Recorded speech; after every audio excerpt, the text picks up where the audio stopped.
2 Pedro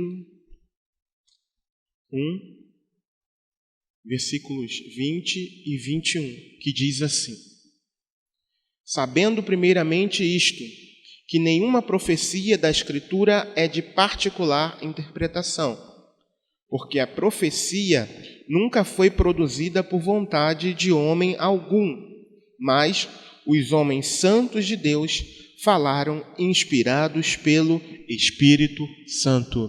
Amém. Você pode sentar.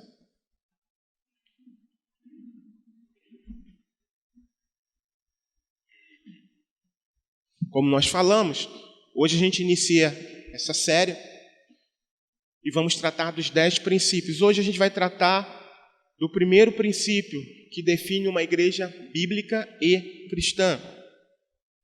E quando eu falo que define uma igreja bíblica e cristã, eu não estou referindo apenas a nós aqui, cujo nome é Igreja Bíblica Cristã. Eu me refiro às igrejas do Senhor espalhadas pela face da terra. E a gente vai tratar apenas do primeiro princípio no dia de hoje, que diz: a Bíblia explica a própria Bíblia. Amém? Amados, as Escrituras, com as Escrituras, se interpretam. Isso é muito, muito importante. E é segurança para nós, a gente saber que a Bíblia, com a própria Bíblia, se interpreta. Existe uma falácia, existe uma tentativa de diminuir a importância desse santo livro nos dias de hoje. Na verdade, sempre existiu, mas principalmente nos dias de hoje, uma tentativa de tirar o foco da palavra de Deus.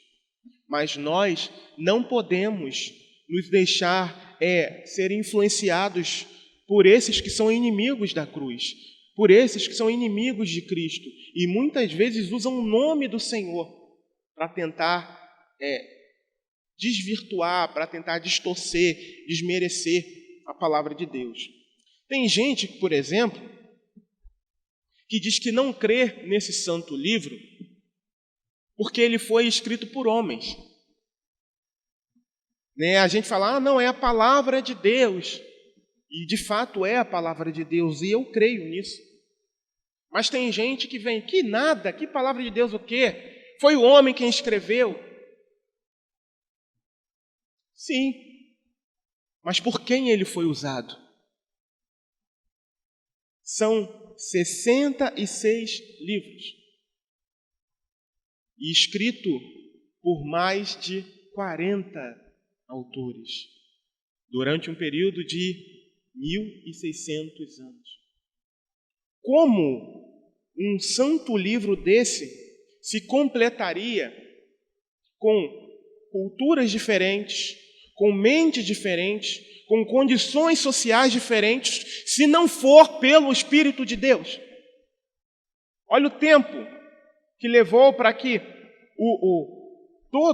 esse livro, esses 66 livros fossem reunidos e chegar até nós, no século 21,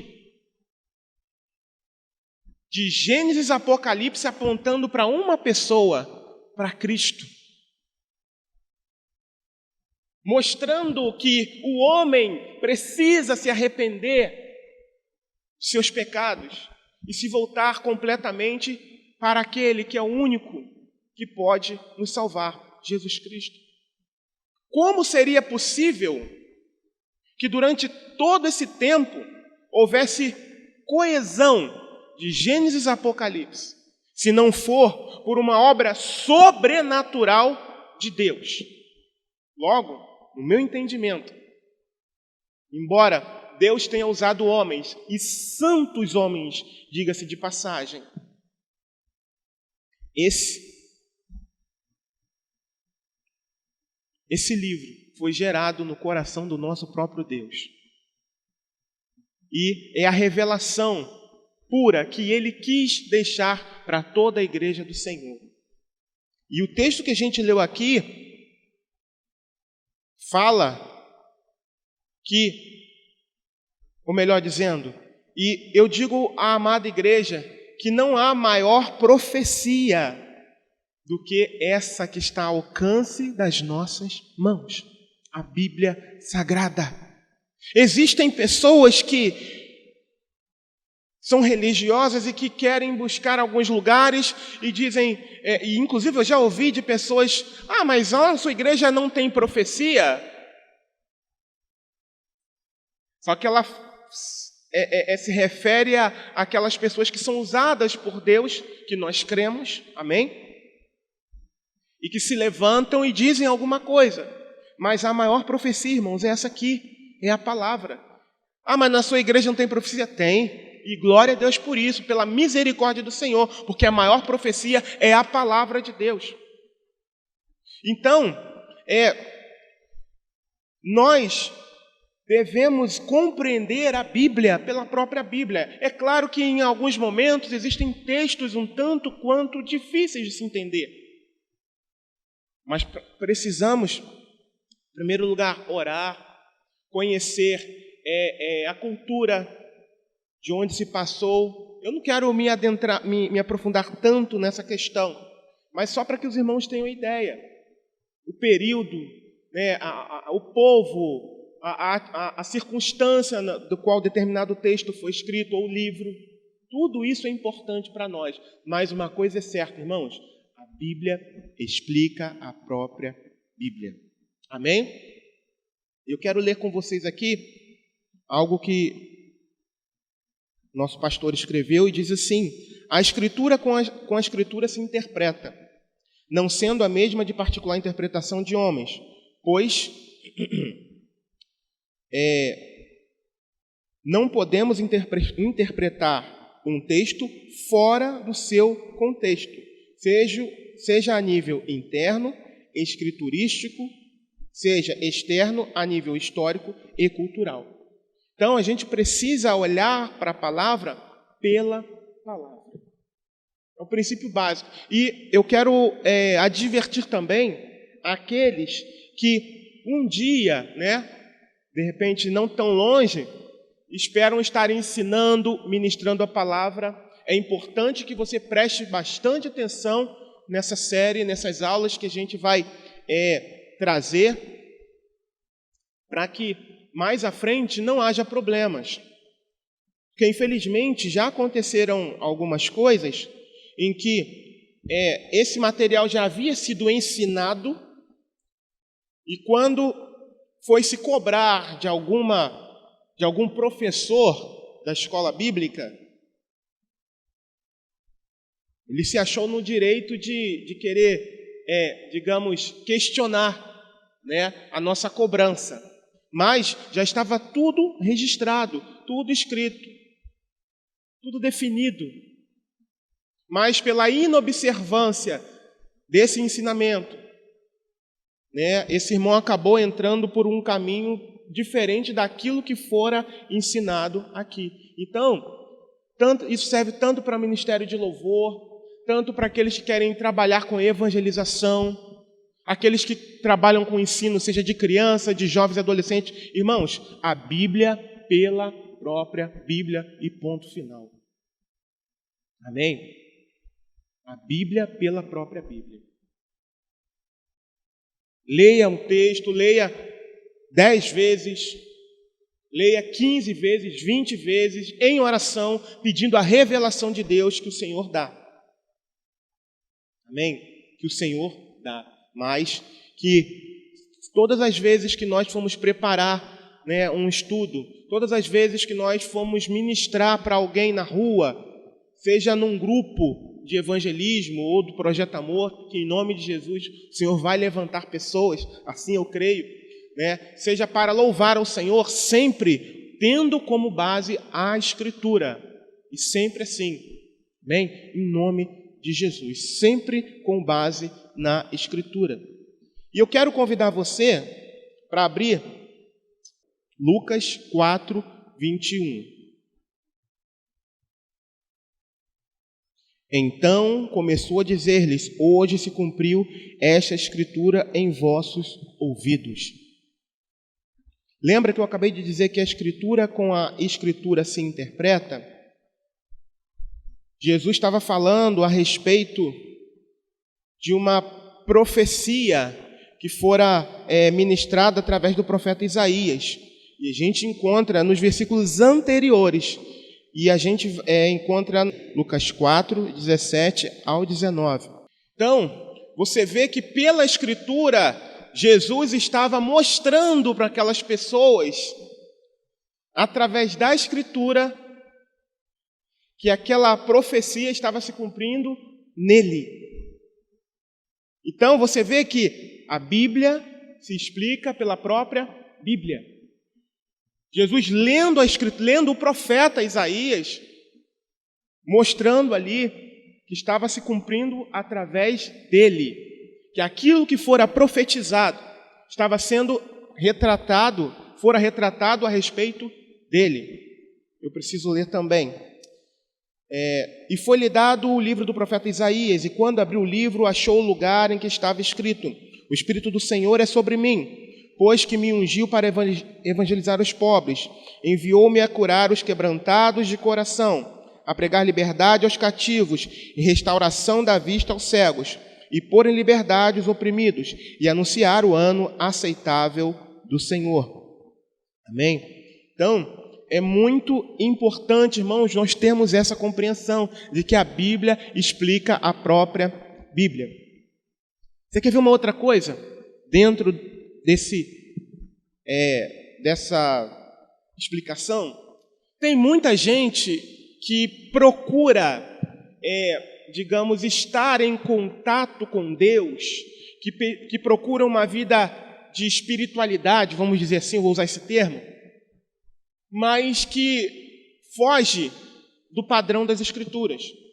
Tem gente que vai para cristais, tem gente que vai para acender incenso, e sempre dizendo com a desculpa de que está buscando a Deus. Sempre dizendo que está em contato com Deus. Mas em João 5,39, alguém abre, por favor. O que é que está escrito, irmãos, em João 5,39, para nos auxiliar, para nos mostrar de que forma nós conseguimos ter o caminho da eternidade, de que forma nós podemos estar perto de Deus. João 5,39.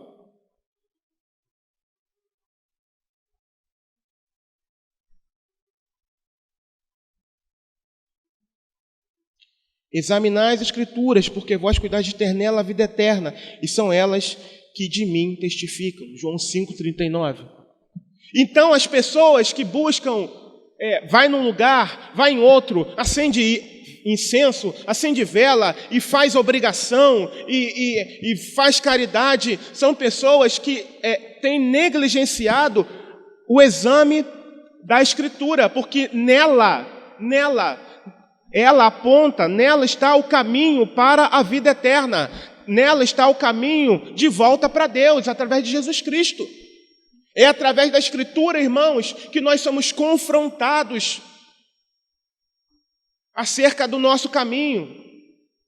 É através das Escrituras que somos confrontados a respeito do mau caminho em que andamos. E é por causa das Escrituras que nós somos alertados de que forma nós devemos andar.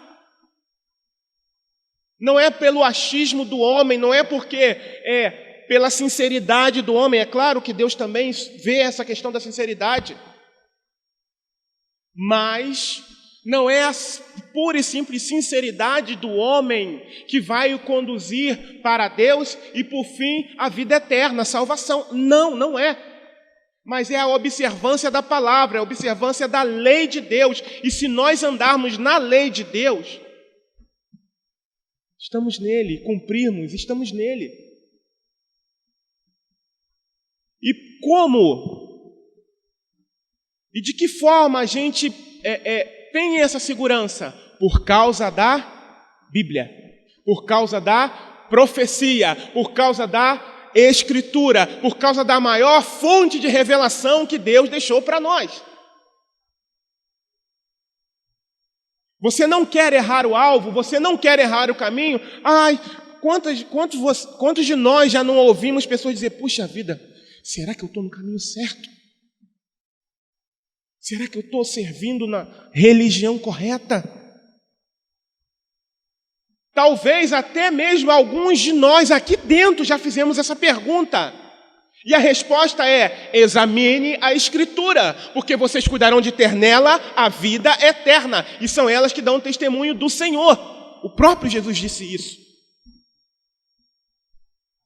E as pessoas ficam indo de um lado a outro e se perguntando e fazendo uma coisa aqui e fazendo outra coisa ali, porque uma pessoa que é autoridade em determinado assunto e não corre para a Bíblia.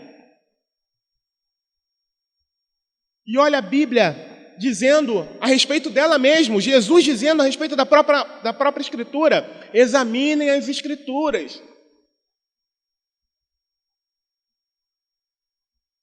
Porque a nossa fé, irmãos, vai sendo alimentada à medida que nós nos alimentamos,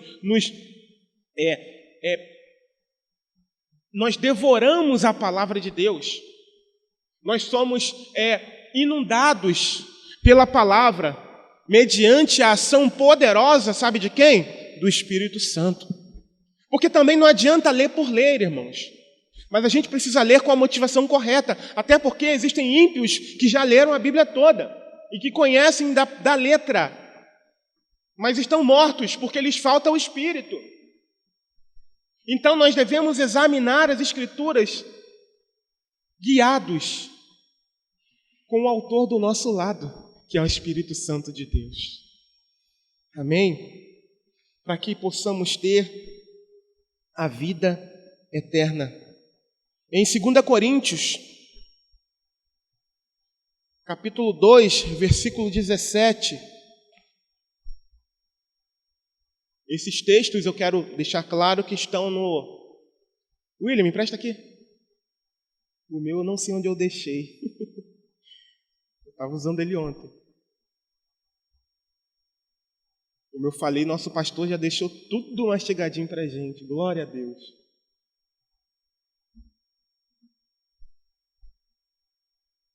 Aqui, ó. Esses textos eu estou tirando daqui, tá? Ó, 10 princípios. Igreja Bíblica Cristã. Foi em 2019, o nosso pastor Alan tratou sobre esse assunto. E aprove ao Senhor nós estarmos trabalhando um pouco mais sobre eles, porque é segurança para nós, amém? Então, nesse pequeno folheto aqui, está o resumo dos 10 princípios. A gente está tratando primeiro a Bíblia pela própria Bíblia. Então, vamos lá.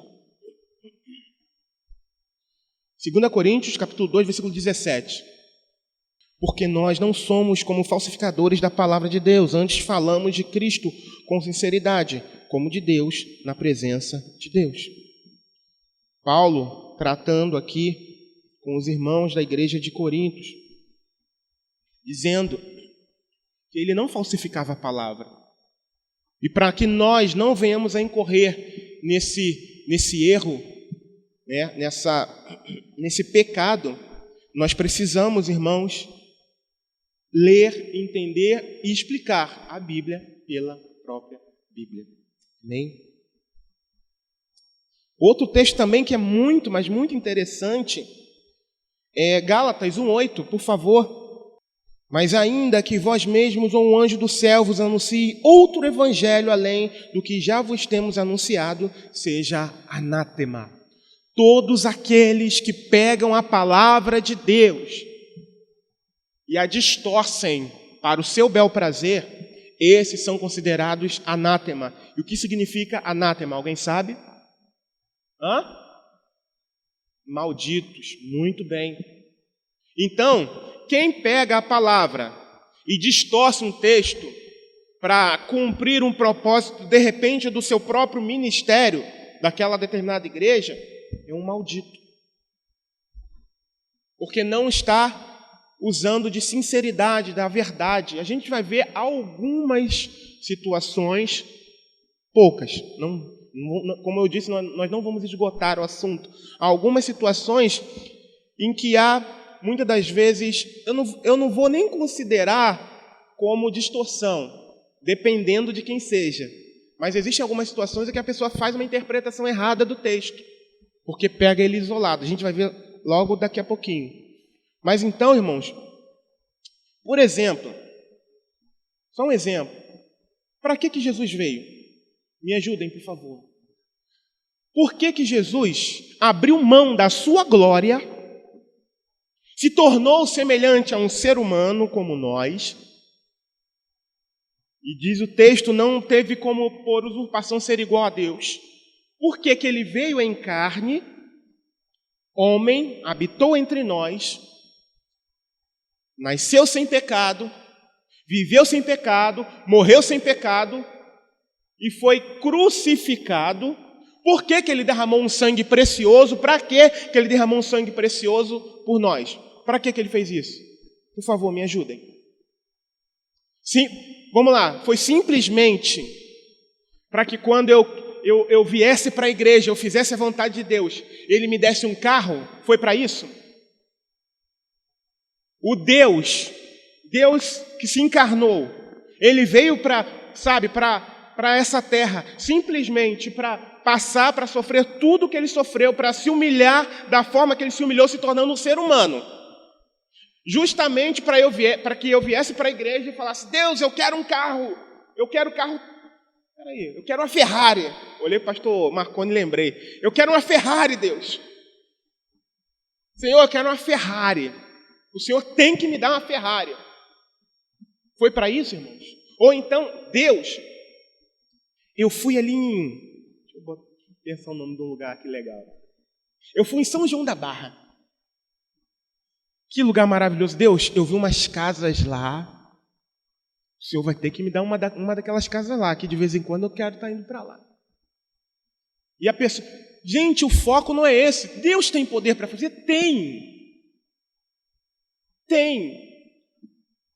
Nós cremos que Deus tem poder para fazer tudo. Porém, o foco de nós estarmos em Cristo não são coisas passageiras, não são coisas materiais, é a eternidade. A nossa alma estava perdida e condenada ao inferno, e Jesus se levantou para desfazer as obras do diabo. Foi para isso que ele se levantou. Não foi simplesmente para suprir o nosso egoísmo, as nossas futilidades. Tem gente que vive a vida inteira dentro de uma igreja buscando coisas que vão passar. Eu não estou dizendo que você não deve orar por alguma coisa, por exemplo, que é passageira.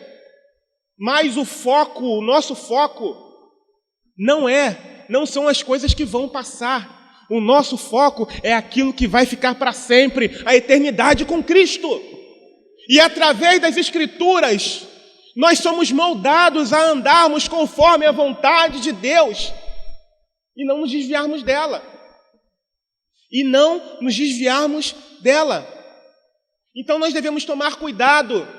Aqueles que gostam de se embrenhar pelo perigoso mar da web, da internet, cuidado com esses internautas que ensinam um monte de coisas que parecem boas, mas que no seu fim podem trazer ruína para você, para sua família. Cuidado, muito cuidado com quem você tem dado ouvido. A Bíblia pela Bíblia. A Bíblia pela Bíblia. Cuidado com esses que estão amaldiçoados e levam o povo a ficar amaldiçoado também. Muito cuidado. Cuidado com os falsificadores da palavra de Deus. Cuidado com os anátemas da palavra de Deus. Tito, capítulo 1, versículo 9, por favor. É mais um texto. A Bíblia explica a própria Bíblia. Tito, capítulo 1, versículo 9. Retendo firme a fiel palavra, que é conforme a doutrina, para que seja poderoso, tanto para demonstrar com a sã doutrina, como para convencer os contradizentes. Olha o que o texto está dizendo. Nós precisamos, amados, assim como o conselho que foi dado, nós precisamos reter a fiel palavra, que é conforme a doutrina. Doutrina significa o quê? Ensinamento. Ensinamento. E onde está a fonte do ensinamento? Aqui, ó, a palavra de Deus. Se nós retivermos a fiel palavra, conforme os ensinamentos que nós temos recebido aqui, irmãos, em nome de Jesus, o mal, o erro não vai nos levar, não vai nos abraçar, não vai nos dominar. Nós saberemos nos defender e até contra-atacaremos esses que são contradizentes da palavra. Falam, não é isso que a Bíblia diz, não. Não é isso que está escrito, não. Essa interpretação sua está distorcendo a palavra. Não é assim. E você fala com amor, fala para corrigir, para que a pessoa caia em si, para que ela deixe de errar o caminho. Porque nós não estamos aqui por coisas passageiras, nós estamos aqui para aquilo que é eterno e duradouro. Então devemos reter firme a palavra de Deus, a doutrina, o ensinamento fiel da palavra, para que não venhamos a errar o alvo. E olha o que Paulo... Essa hora corre, hein?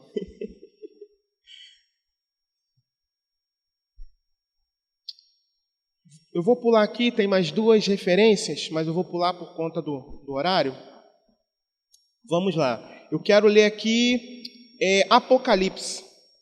Apocalipse, capítulo 22, versículos 18 e 19. Apocalipse 22, 18 e 19. Ainda dentro A Bíblia explica a própria Bíblia. Eu vou ler o 18 também, tá? Diz assim: porque eu testifico a todo aquele que ouvir as palavras da profecia deste livro que, se alguém lhes acrescentar alguma coisa, Deus fará vir sobre ele as pragas que estão escritas neste livro. E, se alguém tirar quaisquer palavras do livro dessa profecia, Deus tirará a sua parte do livro da vida e da cidade santa e das coisas que estão escritas neste livro. A Bíblia pela Bíblia. Eu não tenho o direito de acrescentar nada externo, nada de fora à Bíblia. Eu não tenho o direito de fazer isso, porque se eu fizer, eu estou arrumando problemas para minha vida. Ainda, irmãos, que venha um anjo com uma bandeja de ouro, sabe, eu estou lá, 3 horas da manhã, de repente, aí um ser resplandecente aparece com uma bandeja de ouro linda. Júlio César, eis aqui uma grande revelação do Altíssimo, que você deverá ensinar lá na sua igreja e pela internet. Aí, digamos que eu pegue a tal revelação. Mas espera aí. Eu não lembro disso aqui na palavra. Irmãos, eu tenho que rejeitar. É isso que a palavra diz, ainda que venha um anjo do céu e traga uma nova revelação. Eu tenho que confrontar com a maior revelação que nós já temos, a palavra de Deus, porque é proteção para nós. Foi por isso que Deus deixou para nós, irmãos. Foi por isso. Agora, dentro dessa questão de que foi lido aqui em Apocalipse, eu quero frisar 2 termos aqui. O primeiro, no versículo 18. acrescentar alguma coisa. E o segundo, no versículo 19, tirar palavras do livro. Isso é uma heresia, irmãos. Acrescentar ou tirar alguma coisa é uma heresia. E o que são heresias? São ensinos que utilizam a própria Bíblia muitas das vezes, mas que contrariam a fé cristã. Ou seja, algo que seja contrário à verdade fundamental da palavra de Deus. Eu separei algumas coisas, aproveitando, o material de discipulado que a gente tem. Eu separei algumas coisas aqui só para que os irmãos entendam um pouco mais essa questão. Versículo 18, acrescentar alguma coisa. Vamos lá. Acréscimo. Acrescentam ensinamentos contrários à palavra de Deus, baseados na sua própria tradição ou no ensino de alguém. Determinado líder religioso pega o ensino de alguém ou ensinamentos contrários à Bíblia e deixa pareado num grau de importância com a palavra. Isso é acréscimo. É isso que está escrito aqui em Apocalipse, no versículo 18. Se alguém acrescentar alguma coisa. Lembra dessa brincadeira que eu fiz agora, do anjo que desceu do céu com a bandeja de ouro? Você vai passar a falar isso aqui agora. Não entra mais nada aqui. Tudo o que nós precisamos, Deus já revelou e está aqui. Deus usou durante 1.600 anos pessoas para escreverem. E está aqui, eu não preciso de mais nenhum tipo de revelação esplêndida, nova. Está tudo aqui, irmãos. Está tudo aqui. A Bíblia é mais atual do que o jornal de amanhã. Alguém disse isso. Então está tudo o que nós precisamos para a nossa fé está aqui, na santa e poderosa palavra de Deus. É só dobrarmos o joelho e orarmos e pedirmos direcionamento ao Senhor. Ou então pedimos ajuda a alguns irmãos. Amém? Então, essa questão do acréscimo. O primeiro ponto já tratei aqui. O segundo, atribuem aos escritos de algum líder do movimento, seja homem, seja mulher, que esteja vivo ou morto, o mesmo grau de inspiração das Escrituras Sagradas. Será que vocês se lembram de alguém assim? Não vou falar que não, mas será que vocês se lembram de alguma, entre aspas, religião que faz isso?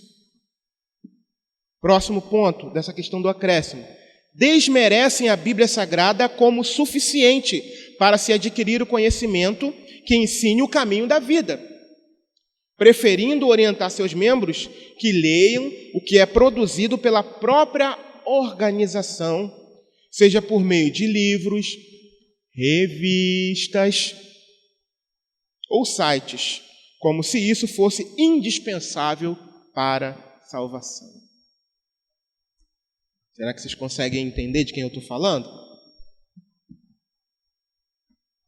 Não se vê tanto pelas ruas, mas de vez em quando alguém recebe uma ligação. Olha, nós somos da organização XYZ. Queremos estudar a Bíblia com você. E, por fim, a questão do acréscimo. Acrescentam um ou mais livros como igualmente ou até mais sagrados que a Bíblia. E, para finalizar essa parte do acréscimo, eu quero ler com você 2 Timóteo 3,16, por favor. 2 Timóteo 3,16. Toda a Escritura é para ensinar, é para repreender, é para corrigir e para instruir em justiça. E eu não preciso de mais nada além da Escritura, irmãos. Não preciso. Eu não preciso de mais nada que seja pareado, que esteja pareado. Quero deixar isso muito claro para vocês, que tenha o mesmo grau de importância das Escrituras, porque não tem. Não existe mais nada que tenha o mesmo grau das Escrituras. Não tem. Então é importante nós compreendermos que se nós acrescentarmos algo que disse ter o mesmo grau de importância das Escrituras, está fora da vontade de Deus. E, infelizmente, algumas religiões fazem isso. Agora, no versículo 19 de Apocalipse 22, diz assim: se alguém tirar quaisquer palavras do livro, ou seja, diminui a importância do Senhor, negam, por exemplo, a divindade de Cristo. O que é negar a divindade de Cristo? Por favor, me ajudem. Negar a divindade de Cristo significa o quê? Alguém pode falar? Vamos lá? Calma, um de cada vez. É não reconhecer que Ele é Deus. Significa isso. Existem seitas que não reconhecem a Jesus Cristo como Deus. Negam que Jesus Cristo seja o único mediador entre Deus e os homens, bem como negam, por meio do ensino do purgatório, a eficácia do sangue de Jesus para nos purificar de todo o pecado. Olha só que coisa grave. Esses estão tratando de diminuir a importância de Cristo, essas religiões. Outro, declaram que Jesus seria um anjo ou arcanjo, ensinamento que faria dele apenas uma criatura de Deus, negando assim a sua divindade. Eles dizem que Jesus é o arcanjo Miguel. Isso é uma mentira, é uma distorção da palavra. Jesus é o próprio Deus. Consideram Jesus meramente como fundador de mais uma religião, igualando a Buda, Maomé, dentre outros. Negam a divindade de Cristo e até mesmo a sua encarnação, ensinando que seu corpo era um fluido e apenas parecia ser físico. Tudo isso é ensinado por aí, irmãos. Tudo isso é ensinado por aí. E eu quero tratar dois textos com vocês. Dessa vez eu vou ler aqui. Um deles, a gente conhece muito. Um deles é João 14,6. Jesus diz: eu sou o caminho, a verdade e a vida. Ninguém vem ao Pai se não for por mim. O outro que eu quero tratar com vocês está lá em Lucas, no capítulo 5, versículo 20 e 21. Lucas 5, 20 e 21. Lucas 5, 20 e 21. E diz o seguinte: e, vendo eles a fé deles, disse-lhe: homem, os teus pecados te são perdoados. 21. E os escribas e os fariseus começaram a arrazoar, dizendo: quem é este que diz blasfêmias? Quem pode perdoar pecados, senão só Deus? Eu separei esses dois versículos, irmãos, para mostrar e provar a divindade de Cristo. Olha o que Jesus ele diz em João 14,6. Jesus falando de si mesmo, eu sou o caminho. Ele não diz um. Ele diz: eu sou o caminho, a verdade e a vida. Ninguém vem ao Pai se não for por intermédio de mim. E aqui em Lucas 5, o que significa o que você leu, pastor? Significa que somente Deus e os próprios escribas e fariseus reconheciam isso. Somente Deus podia perdoar pecados. E quem perdoou pecados desse homem? Ele está dizendo aqui, e vendo a fé deles, disse-lhe: homem, os teus pecados te são perdoados. Quem proferiu essa palavra? Jesus. Aí eu vou usar uma frase que o nosso pastor disse aqui há algum tempo atrás, pastor Alan. Ou Jesus era um lunático,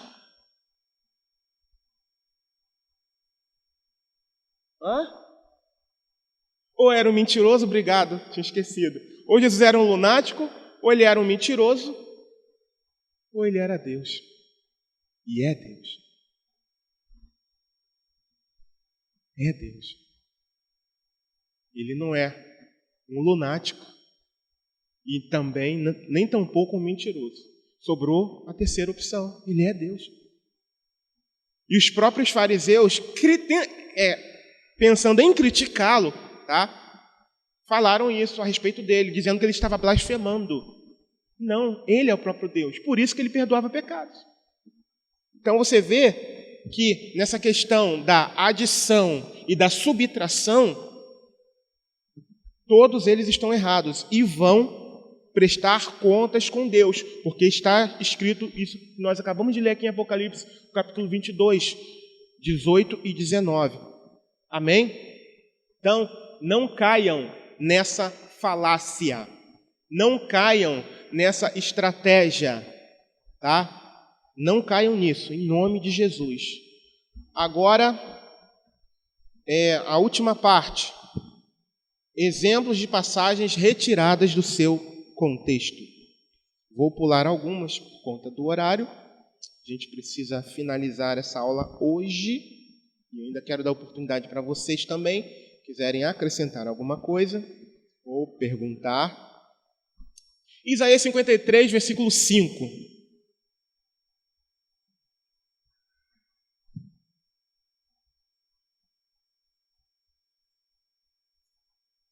No meu entender, Júlio, amém? Quero deixar isso muito claro. Isaías 53, versículo 5.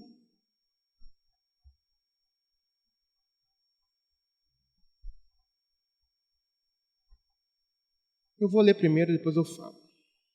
Diz assim: Mas ele foi transpassado por causa das nossas transgressões, foi esmagado por causa de nossas iniquidades. O castigo que nos trouxe a paz estava sobre ele, e pelas suas feridas fomos curados, ou fomos sarados. Amados, como eu falei no início, eu creio, nós cremos, eu tenho certeza disso, que Cristo tem poder para curar, sim ou não? Todos concordam com isso? Porém, no meu entender, Júlio, Isaías 53, versículo 5, não está falando de cura física. Embora Deus tenha poder para curar, Cristo tenha poder para curar, quem quer que seja, está falando da cura de uma doença que aos homens é incurável, chamada pecado. Eu já vi muita gente falando de Isaías 53, 5 sobre enfermidades. Volto a repetir, eu creio que Cristo, tanto é que eu oro por isso, tanto é que a gente ora aqui, e eu creio também, na minha casa eu oro também, para que Deus cure a enfermidade de alguns irmãos, ou até se eu mesmo estiver sentindo alguma coisa, eu oro por cura. Recentemente eu fui convidado para ir no local onde o rapaz estava em estado terminal de câncer, e sabe o que eu fui fazer lá? Eu fui ministrar a cura sobre a vida daquele rapaz, porém, na minha oração, no final eu disse, Senhor, que em tudo seja feita a sua vontade. Mas eu disse para a família, eu vim para ministrar cura sobre a vida desse jovem. Até porque era uma oração que eu vinha pedindo a Deus. E Deus respondeu. Fui convidado, eu fui lá, com um casal daqui da igreja. Nunca tinha ido lá naquele lugar, Fazenda dos Mineiros. Fui lá com eles, oramos pelo jovem, mas o Senhor aprove levar. Mas eu falei, Senhor, eu quero exercer a fé, então me dá essa oportunidade. E logo em seguida eu fui convidado, nós oramos por cura, falamos do Evangelho também, é claro, tá? Não deixamos de falar, de tratar do Evangelho, mas ministramos a cura sobre a vida daquele jovem, mas advertimos, quem vai fazer a vontade dele é o Senhor. A nossa parte nós estamos fazendo. Mas o que vai prevalecer vai ser a vontade do Senhor. Deixamos isso muito claro lá para aquela família. Eu ainda até contei algumas histórias, enfim, mas por que eu estou dizendo isso? Eu creio que Deus cura. Mas, no meu ponto de vista, Isaías 53:5 trata de cura da maior enfermidade que a humanidade possui, que se chama pecado. E não que Jesus padeceu tudo aquilo só para nos fazer ficar bem. Porque, no meu ponto de vista, se a gente pensa dessa forma, então tem alguma coisa de errado com irmãos quando estão enfermos. Sim ou não?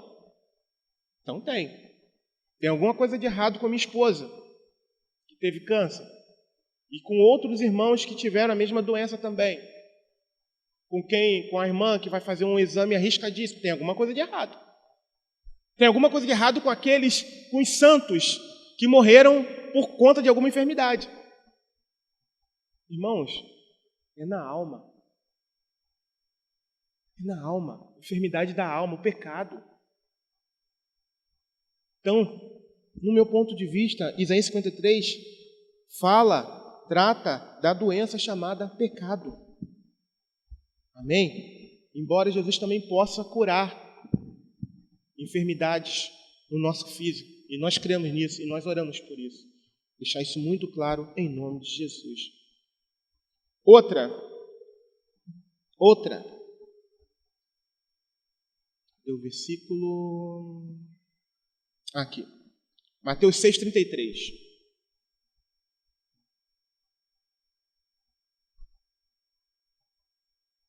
Diz assim: mas buscai primeiro o reino de Deus e a sua justiça, e todas estas coisas vos serão acrescentadas. Aí a pessoa diz: não, eu estou servindo ao Senhor e Deus vai acrescentar. Eu estou me dedicando ao Senhor e Deus vai me dar aquilo que eu preciso. Mas o que diz o contexto do texto que a gente leu? É muito importante. E se alguém tem dúvida do que seja o contexto, é o que vem antes. E às vezes o que vem depois, ou às vezes o capítulo inteiro. Entende? Então é muito importante que nós, antes de termos alguma...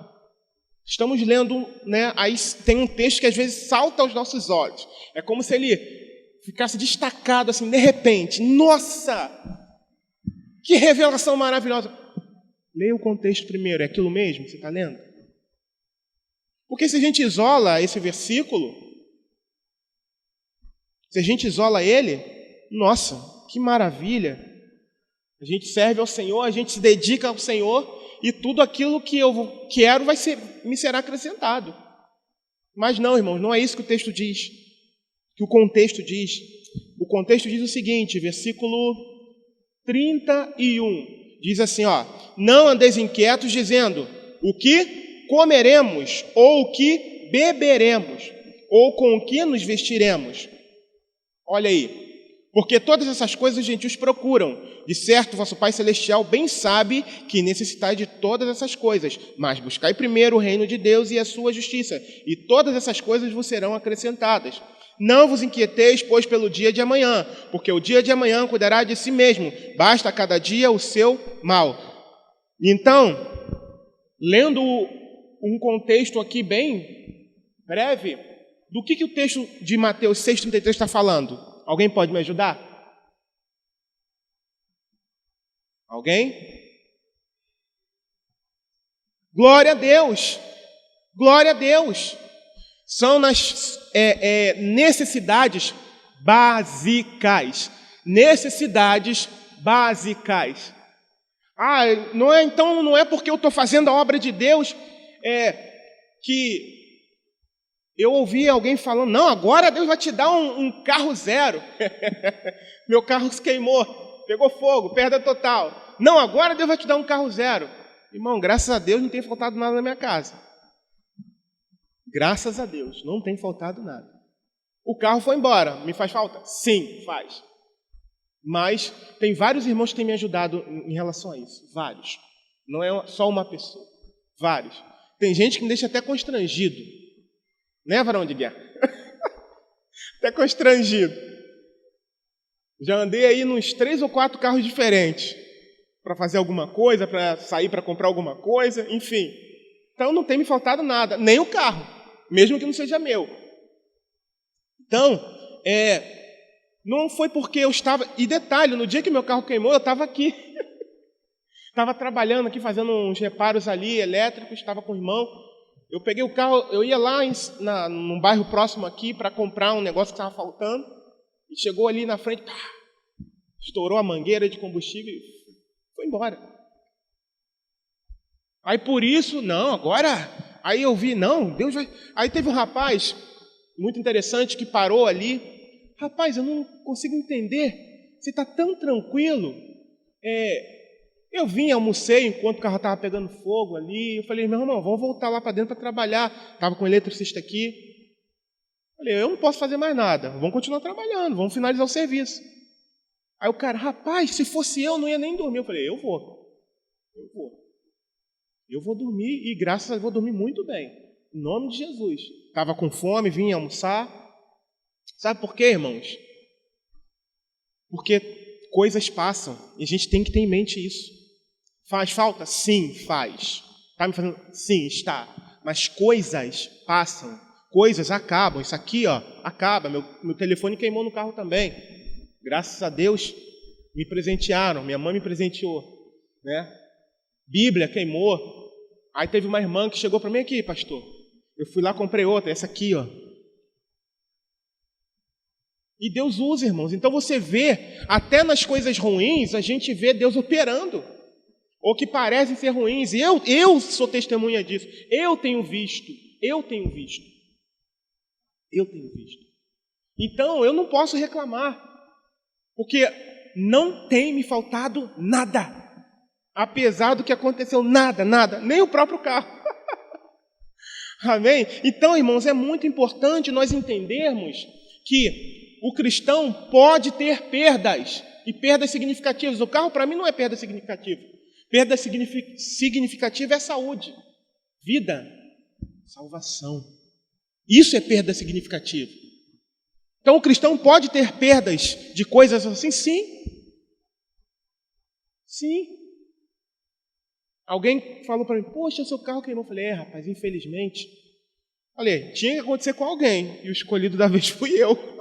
Eu falei assim, né, brincando. Mas fazer o quê? Aconteceu. Vou me desesperar, vou me descabelar. Mas Deus não me ama. Com certeza Ele continua a me amar, meu irmão. Quando minha esposa descobriu o câncer, a mesma coisa. Vamos continuar trabalhando para o Senhor. Irmãos, isso aqui, ó, vai passar. A gente tem que ter em mente isso.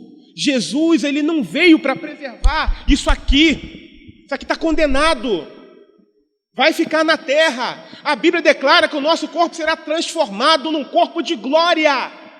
É isso que importa. Se você está passando por algum momento de saúde, de enfermidade, eu sei que não é fácil. Se alguém perguntar para mim, Júlio, você quer ficar doente? Eu vou dizer, não quero.